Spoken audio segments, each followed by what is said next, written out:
Viewers, before we dive in, drop your location and local time in the comments, always curious where and when these stories find you. Now picture this. The Crystal Alner Hotel glittering like it's been polished for a royal wedding. Every chandelier dripping light onto a table where $1 billion energy deal is supposed to be sealed. Except right now, it's cracking apart like a cheap snow globe. Sheikh Zayed Al Falon, white thobe sharper than a paper cut and sunglasses rimmed in gold, pushes back from the table so hard the legs squeal. He barks something in Arabic, the kind of rapid-fire cadence you only hear when someone's truly furious, and heads for the door. No one in the British delegation understands him. They just feel the insult like static in the air. The interpreter, already sweating, had mistranslated a financial guarantee into an upfront payment demand, which in Zayd's world is like asking a king to pay for his own crown. By the time Simon, the British lead in a jacket smug enough to qualify as a personality, stammers, "I'm terribly sorry, Your Excellency," Zayd's halfway out. That's when Madison Carter, 26, long black hair tied back, mop leaning against the wall, lifts her head. "Forgive them, Your Excellency," she says in flawless Gulf Arabic.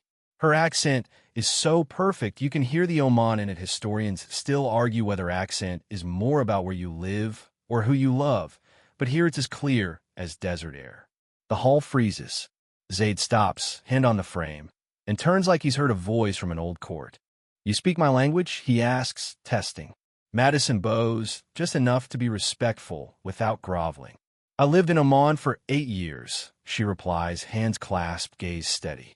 Simon's mouth hangs open. The interpreter looks like he's swallowed a lemon whole. From the British side, Claire in her designer scarf leans to a colleague and whispers, "Who let the cleaning lady in here?" loud enough to earn a few chuckles. Madison doesn't flinch. She just says softly, still in Arabic, "Intent matters." It hangs there, subtle as a dagger under silk. Even the chandelier light seems to pause. Somewhere in the background, the mop stands like a silent witness, probably wishing it had popcorn. Paul, the wiry hotel manager with hair, slicked back like he's auditioning for a 1980s soap opera, storms in. His tie is knotted, so tight it's probably cutting off circulation to his judgment. He grabs Madison's arm loudly, publicly hissing, "You have no right to interfere in this negotiation." The British team suddenly develops a deep interest in their shoes. Zayd just watches, arms crossed, face unreadable, like a man deciding whether to buy the whole building or burn it down. Madison bows slightly, steps away, and walks toward the door, leaving the mop propped like a quiet protest sign. She almost makes it out when one of Zayd's assistants' neat beard, nervous watch-check habit calls after her in Arabic. "Leaving already?" The room's not clean yet. Laughter drips around the table. Madison pauses, her hand on the frame. "Even cleanliness starts with respect," she says without turning. It lands like a pebble in still water small, but the ripples reach everywhere. The assistant's smirk falters. Zayd's lips twitch, almost a smile. Down in the service corridor, the kitchen staff catches wind. A burly chef waves his ladle, booming, "Hey, it's the maid who thinks she's a big shot." A damp dish rag arcs through the air, landing at her feet. Madison picks it up, folds it neatly, sets it on a cart, and says, "Work doesn't need a title." Historians still argue whether that's more philosophy or common sense. But in this corridor, it's a knockout punch. The laughter dies. By the time she reaches the lobby, a group of guests in fur stoles and clinking champagne glasses are already performing their own comedy hour.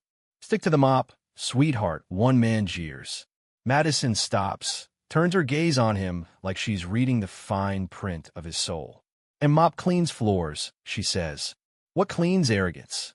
The man's laugh freezes mid-breath. Back upstairs, the deal is dangling by a thread until Zayd interrupts Simon's, pleading with 3 words, "Let her sit." The room refreezes. Chairs scrape. Madison is summoned back, sits, opens her notebook. Every phrase she translates is crisp, weighted with the exact intent behind it. She's not just interpreting. She's rebuilding trust, brick by brick.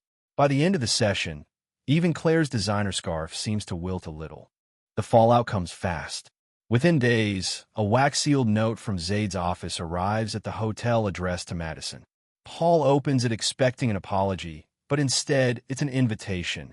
Join the language advisory panel at the Abu Dhabi Energy Summit. When Madison arrives in Zaid's penthouse, he slides the letter toward her with a box embossed in gold. "You didn't just translate," he says. "You understood intent, something most advisors lose after 10 years. His assistant, the same watch-checking heckler, mutters in Arabic that it's just a fluke. Madison's reply: "Help builds empires. What you build is so calm it makes the room feel smaller." At the summit, her plain dress and tied-back hair draw whispers. A journalist smirks, asking if she charmed her way in. Madison answers, "Charm doesn't speak languages. Work does." By the next morning, the headline shifts: Gulf Linguistic Specialist. She's named chief interpreter for the upcoming OPEC summit, a move that makes some seasoned translators look like they've been served decaf instead of espresso. Historians still argue whether her rise was pure merit or fate playing favorites. But in the end, the people who were there know. Back home for a short visit, family members toss out the right place, right time line over burnt toast. Madison just smiles, saying nothing. On the return flight, she entertains a young Egyptian boy in classical Arabic, earning his mother's tearful thanks. Days later at the OPEC summit, a reporter bluntly asks how a maid ended up here. Madison replies, "Wherever language exists, there is value." When it's over, Reuters runs Zaid's declaration.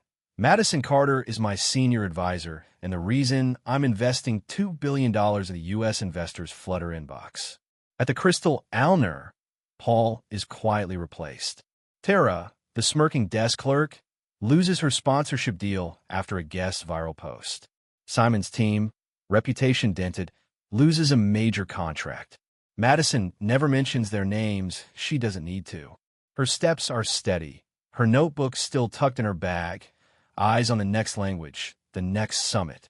Wind down the night air in Abu Dhabi feels softer than the daylight ever does, carrying the faint hum of the city and the scent of sea salt from a gulf. Madison walks alone along the marina, her notebook closed at her side, the lampposts painting long, quiet shadows. She's not thinking about the boardrooms or the whispers or even the applause, just the rhythm of her own steps and the way the water catches the light like a language only it knows. Somewhere, people are still trying to explain her rise, still spinning theories, but their voices are faint here, drowned under the sound of calm waves against stone. If you've ever been underestimated, you know this quiet not victory exactly, not the end of the story, but the peace of knowing you held your ground and let the truth speak louder than the noise. And maybe, if you listen close, you'll hear it too, in whatever language your heart understands best.